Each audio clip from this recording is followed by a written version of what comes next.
in a bowl, add your cream cheese and then add icing sugar, and we're going to whisk this for about a few minutes until the mixture becomes nice and smooth, and the cream cheese should be at a room temperature. Then you want to slowly add your double or heavy cream at a very slow pace, sort of tipping it down, mixing at a quite medium speed while your mixture is incorporated. You don't want to over whisk the cream, it should be nice and smooth. Then you want to add your vanilla extract and mix everything one more time, and then the cream is done. Your frosting is ready and you can set this aside.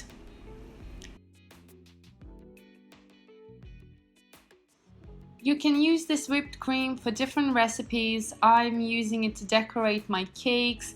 I've also used it in my really famous tiramisu recipe. So if you want to check them out, do go on my website and have a look. Thank you so much for watching, guys. See you soon.